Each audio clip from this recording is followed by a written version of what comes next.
Good morning all of you. How are you all? Today I am going to start next video of chapter 4 of class 5. तो हम लोगों ने blood का function पढ़ा था last class में और एक अभी लास्ट फंक्शन बचा हुआ था the liquid portion of the blood dissolve nutrients. तो मैंने बताया था कि जब ब्लड क्लॉट हो जाता है, क्लॉट यानी जम जाता है, तो उसके बाद एक लिक्विड पार्ट अलग हो जाता है जिसको क्या बोलते हैं, प्लाज्मा बोलते हैं। ठीक है, तो पता नहीं है मैंने लास्ट क्लास में बताया या नहीं, लेकिन उसको क्या बोलते हैं, प्लाज्मा। लिक्विड पार्ट को क्या बोलते हैं, प्लाज्मा। तो liquid portion of the blood dissolve nutrients and other substances that they are required by the other parts of the body and transport them to those part. यानी ये तो liquid है, इसमें क्या होगा, बहुत सारी चीज घुल भी सकता है। ठीक है, तो इसमें क्या न्यूट्रिएंट्स और दूसरे सब्सटेंस इसमें घुले हुए होते हैं लिक्विड में। यानी लिक्विड क्या होता है, वाटर जैसा होता है जिसमें घुल सकता है और भी सामान, तो उसमें क्या होगा, ये घुल जाएगा और इससे ये ब्लड का ही पार्ट है प्लाज्मा भी, तो ये क्या होगा, एक जगह से दूसरी जगह उसको ट्रांसपोर्ट कर दिया जाएगा जहां उसको ज़रूरत है। न्यूट्रिएंट का तो बॉडी पार्ट को हर एक सेल को ज़रूरत है, तो हर जगह पहुंचाता है ये। ठीक है, सिमिलरली इसी तरह it carries away the waste material from the different part of the body. ये क्या करता है, अलग अलग बॉडी पार्ट से वेस्ट प्रोडक्ट इकट्ठा करता है और उसको एक एक्सक्रीटरी ऑर्गन में भेज देता है। ठीक है, एक्सक्रीटरी ऑर्गन मतलब जिसमें वेस्ट प्रोडक्ट कुछ देर के लिए जमा रहता है और उसी ऑर्गन से वो बाहर निकाल दिया जाएगा बॉडी के बाहर। नेक्स्ट है blood clot. A blood clot is the thickened mass of blood. Blood clot किसको बोलते हैं, थिकेंड मास, यानी जो जम जाता है ब्लड उसके बाद, फॉर्म बाय द प्लेटलेट्स। ये किसकी वजह से जमता है, रीजन है प्लेटलेट्स, ये मैंने बताया था लास्ट क्लास में। क्लॉट यानी वो जमा हुआ जो ब्लड होता है, from the form to stop bleeding. Clot बनता क्यों है, ताकि ये ब्लीडिंग यानी खून को बहने से रोक सके, stop bleeding in case of injury, जब चोट लगती है तब। नेक्स्ट है ब्लड वेसल्स यानी नस। मैंने बताया था कितने टाइप्स के होते हैं, 3 टाइप्स के, अभी पढ़ेंगे हम लोग। Blood flows through out the body through a network of fine tubes. Fine मतलब काफ़ी पतला ट्यूब से फ्लो करता है ट्यूब के अंदर, कॉल्ड ब्लड वेसल, जिसको क्या बोलते हैं, ब्लड वेसल। 3 टाइप के होते हैं, आर्टरीज, वेन्स एंड कैपिलरीज। आपको ध्यान रखना है, ठीक है, आर्टरीज, वेन्स एंड कैपिलरीज। यहाँ आपको दिखाया हुआ आर्टरीज और वेन्स। ये रेड वाला क्या है, आर्टरीज, और ये ब्लू वाला क्या है, veins. The blood vessels that carries oxygen-rich blood from the heart to the different body parts are called arteries। यानी कि वैसा ब्लड वेसल यानी वैसा नस जिसमें ऑक्सीजन ज़्यादा पाया जाता है। ठीक है, तो ये क्या कैरी करता है, ज़्यादा ऑक्सीजन कैरी करता है और ये हर बॉडी पार्ट तक लेके जाता है। ठीक है, ध्यान दीजिए यहाँ पे, ये डिफरेंट बॉडी पार्ट तक ऑक्सीजन लेके जाता है, इसे क्या बोलेंगे, आर्टरीज। नेक्स्ट है the blood vessel that carries oxygen deficit. Deficit यानी कमी, जिसमें ऑक्सीजन की कमी होती है, from different part of the body to the heart. ठीक है, यानी ये अलग अलग बॉडी पार्ट से बिना ऑक्सीजन वाला, ऐसा नहीं है कि उसमें मतलब ऑक्सीजन नहीं है या फिर कुछ और भी नहीं है, उसमें क्या होगा, कार्बन डाइऑक्साइड ज़्यादा होगा। कार्बन डाइऑक्साइड को कैसे लिखते हैं, CO2। ठीक है, तो ये क्या होगा, कार्बन डाइऑक्साइड वाला पोर्शन लेके जाएगा, जिसमें कार्बन डाइऑक्साइड है, कहाँ लेके जाएगा, हार्ट में लेके जाएगा। सारा ब्लड यहाँ से ऑक्सीजन कार्बन डाइऑक्साइड लेके कहाँ जाएगा, हार्ट की तरफ जाएगा। आर्टरीज क्या कर रहा था, ऑक्सीजन वाला ब्लड लेके बॉडी पार्ट में जा रहा था। ठीक है, दोनों में डिफरेंस समझ में आया। इसको क्या बोलेंगे, वेन्स। नेक्स्ट है when arteries reach an organ. Organ यानी अंग, किसी भी अंग तक पहुंचता है। अंग क्या हो गया, हैंड हो गया, लेग हो गया या फिर कुछ भी और। They branch into very thin 5 tubes called capillaries. मान लिया जाए ये क्या है, आर्टरीज है। ठीक है, तो ये क्या होगा, ऑर्गन में पहुंचेगा, किसी भी ऑर्गन में, मान लिया जाए आपके स्टमक में पहुंचा, तो ये क्या होगा, बहुत पतला पतला, बहुत ही पतला में पार्ट में बदल जाएगा, जिसको क्या बोलते हैं, कैपिलरीज। इन तीनों में जो सबसे पतला होता है वो क्या है, कैपिलरीज। आप इसका एग्जांपल देखोगे तो आप ध्यान देना, आप मिरर के सामने खड़े हो जाइए और अपना आइज में देखिएगा, वहाँ बहुत आइज में क्या है, पतला पतला रेड कलर का वो आपको नस दिखाई देगा, वो क्या है, कैपिलरीज, बहुत पतला होता है, उससे ये पतला पाया जाता है। ठीक है, तो यहाँ है, ये क्या है, आर्टरीज क्या हो गया, डिवाइड हो गया किसमें, कैपिलरीज में, फाइन ट्यूब्स में, उसको कैपिलरीज बोलेंगे। The capillaries help to carry blood to every cell of the body in order to supply it with oxygen and nutrients. ये क्या करेगा, आर्टरीज क्या होता है ना, थोड़ा सा मोटा होता है तो ये सप्लाई नहीं कर पाता, सब जगह नहीं पहुंच पाता ईच सेल यानी हर एक सेल तक, क्योंकि सेल बहुत ही छोटा होता है। तो ये कौन पहुंचाएगा, कैपिलरीज पहुंचाएगा इसको, ठीक है। क्या सप्लाई करेगा, ऑक्सीजन एंड न्यूट्रिएंट्स, ठीक है। नेक्स्ट है when the blood leaves an organ, जब ये ब्लड वापस ऑर्गन से बाहर आता है तो capillaries join together to form a larger and larger vessels and ultimately form the veins.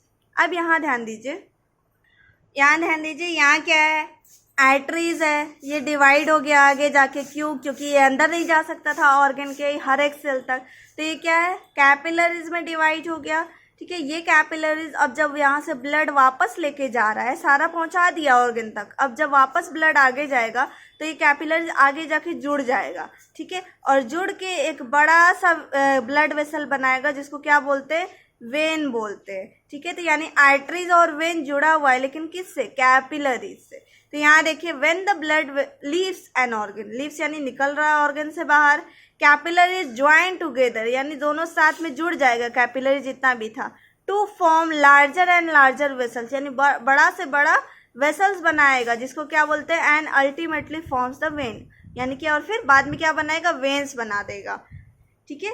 तो आर्टरीज में कौन सा, ऑक्सीजन वाला, ठीक है, ऑक्सीजन और न्यूट्रिएंट्स यहाँ पे आया, दे दिया, इसके बदले में यहाँ से क्या लेगा, कार्बन डाइऑक्साइड ले लिया और यहाँ से निकल जाएगा, ठीक है। नेक्स्ट है सर्कुलेशन ऑफ ब्लड, यानी ब्लड आपके पूरे बॉडी में सर्कुलेट कर रहा है, यानी घूम रहा है, फ्लो कर रहा है। The movement of blood through the heart and around the body is called circulation, यानी ब्लड मूव कर रहा है आपके हार्ट से लेके पूरे बॉडी में मूव कर रहा है, उसको सर्कुलेशन बोलेंगे। The circulation of blood in the body takes place in following manner, यानी कुछ इस तरीके से होता है blood circulation. The left side of the heart pumps out oxygen rich blood through the body. ध्यान दीजिए, आपका हार्ट कुछ ऐसा था, ठीक है, इस शेप में, तो इसका लेफ्ट साइड कौन सा हुआ, आप बोलोगे ये, ठीक है, नहीं ये गलत हो गया, ये है इसका लेफ्ट साइड, ठीक है, ये क्या है, लेफ्ट, और ये क्या है, राइट, क्योंकि आप देखो आपके साइड से ना, ये जिसका जो हार्ट होगा उसका तो ये राइट साइड है और ये लेफ्ट साइड है ना, तो ये क्या होगा, लेफ्ट साइड। ये लेफ्ट साइड वाला हार्ट क्या करेगा, ऑक्सीजन वाला ब्लड पंप करता है पूरे बॉडी में, ठीक है, ऑक्सीजन जिसमें ज़्यादा होता है ब्लड में वो पूरे बॉडी में देता है। The body takes oxygen from the blood and uses it, और जो बॉडी हमारा उसके पास ऑक्सीजन पहुंच गया तो उसका इस्तेमाल करता है, एनर्जी बनाएगा उससे। In turn it releases carbon dioxide, और ये एनर्जी बनाने का जो प्रोसेस होता है ऑक्सीजन के हेल्प से, इसमें एक और चीज़ बनता है, कार्बन डाइऑक्साइड, ठीक है, and waste into the blood. तो ये क्या करेगा, और कुछ वेस्ट प्रोडक्ट भी बनाएगा, क्योंकि ऐसे आप कोई भी चीज़ बनाते हो तो कुछ ना कुछ तो वेस्ट प्रोडक्ट होता ही है। किचन में देखो, अगर आप कुछ सब्जी बनाओगे तो उसका छिलका क्या हो गया, वेस्ट प्रोडक्ट हो गया। तो कोई चीज़ बनता है तो कुछ वेस्ट प्रोडक्ट भी होता है, तो उसमें क्या है, कार्बन डाइऑक्साइड भी वेस्ट प्रोडक्ट है, और कुछ और वेस्ट भी होता है जो ब्लड में रह जाता है। तो ये लेफ्ट साइड, पहले ये समझ में आया, लेफ्ट साइड क्या कर रहा है, ऑक्सीजन वाला ब्लड पूरे बॉडी में सप्लाई कर रहा है। क्यों कर रहा है, ताकि आप एनर्जी बना पाओ, और इस प्रोसेस में क्या होता है, कुछ वेस्ट भी बनता है जिसको क्या बोलते हैं, carbon dioxide. Next, the returning blood enters the right auricle which pours it into the right ventricle. अब यहाँ ध्यान दीजिए, आपको याद है मैंने बताया था हार्ट क्या था, पहले तो ऊपर से नीचे तक दो पार्ट में डिवाइडेड था, फिर ये ऐसे और ऐसे था, सॉरी ऐसे था, ठीक है, तो यानी ऊपर नीचे और ये ऊपर नीचे 4 भाग में था, याद आ गया, ठीक है। तो अब बताइए ऊपर वाला दोनों पार्ट को क्या बोलते थे, ऑरिकल, और नीचे वाला दोनों पार्ट को क्या बोलते थे, वेंट्रिकल्स। तो अब ध्यान दीजिए, मैंने राइट लेफ्ट आपको बता दिया। अब बताइए आप, यहाँ राइट ऑरिकल कहाँ है, राइट ऑरिकल, तो ये राइट है, और ये ऊपर वाला पार्ट है तो ऑरिकल है ना। तो ये क्या है, जब वापस ये जो आपका लेफ्ट साइड वाला पार्ट था, ये क्या किया, ऑक्सीजन वाला सप्लाई किया पूरे बॉडी में, अब वहाँ क्या कार्बन डाइऑक्साइड बन गया, तो वापस क्या होगा, वापस आपका ब्लड आया कहाँ से, राइट ऑरिकल में, ठीक है, कौन सा वाला ब्लड आया? कार्बन डाइऑक्साइड वाला। ठीक है, blood is pumped to the lungs by the right ventricle for removal of carbon dioxide and enrichment with oxygen. ठीक है, तो ये क्या कर रहा है? तो ब्लड क्या कर रहा है? पंप हो रहा है यहाँ से, क्योंकि हार्ट का काम क्या है? ब्लड को पंप करना यहाँ से। तो ये यहाँ से आपके ये राइट वाला पार्ट से लंग्स में जाएगा। कहाँ जाएगा? लंग्स में। अभी यहाँ ध्यान दीजिए, इससे ज़्यादा क्लियर होगा। ये क्या है? मान लिया जाए ये बॉक्स जो आपको मैंने बनाया है, ये क्या है? हार्ट है। ठीक है, मैंने इसको 4 पार्ट में डिवाइड कर दिया क्योंकि ये ऐसे ही था। ये क्या है? राइट साइड है। ये क्या है? लेफ्ट साइड है। ठीक है, ऊपर वाला दोनों पार्ट्स को क्या बोलते हैं? ऑरिकल्स, एस लगा दो। ठीक है, नीचे वाला दोनों पार्ट को क्या बोलते हैं? वेंट्रिकल्स।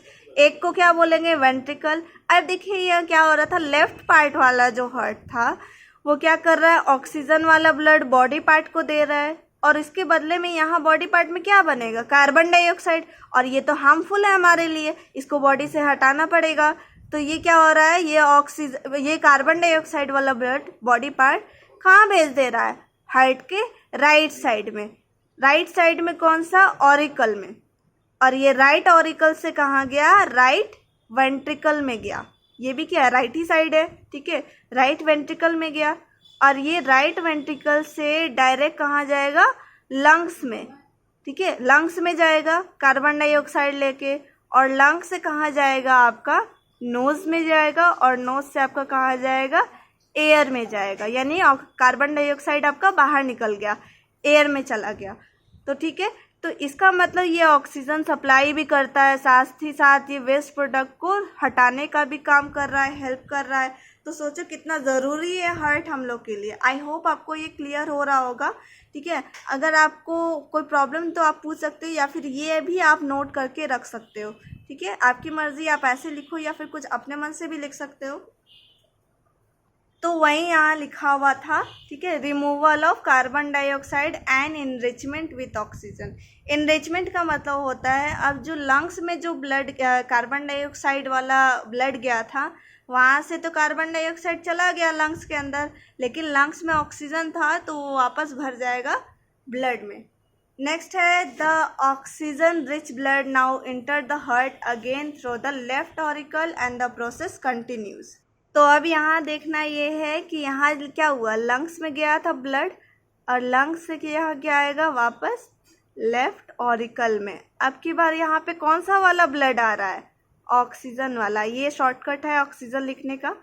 ठीक है, तो यहाँ पे क्या हुआ? कार्बन डाइऑक्साइड इसको दे दिया लंग्स को, और यहाँ से क्या ले लेगा? ऑक्सीजन ले लेगा, क्योंकि हम लोग जो सांस लेते हैं तो हमारे लंग्स में ही ऑक्सीजन जाता है। ठीक है, तो लंग्स में क्या होता है? ब्लड होता है, ब्लड वेसल्स में ब्लड होता है, वो ऑक्सीजन दे देता है इसको। कार्बन डाइऑक्साइड इसको दे दिया, ऑक्सीजन ले लिया, वापस कहाँ आ गया? ये। तो आप देख रहे हो घूम फिर रहा है पूरा ब्लड, इसीलिए तो इसको सर्कुलेटरी सिस्टम बोला जाता है। ठीक है, यानी ऑक्सीजन लेके यहाँ आया, फिर यहाँ से आपका बॉडी पार्ट में गया, बॉडी पार्ट से कार्बन डाइऑक्साइड लेके इधर आया, इधर से इधर आया, फिर इधर से लंग्स में वापस गया, फिर नोज, फिर एयर। ठीक है, आई होप आपको क्लियर हो गया होगा। बाकी का नेक्स्ट वीडियो में।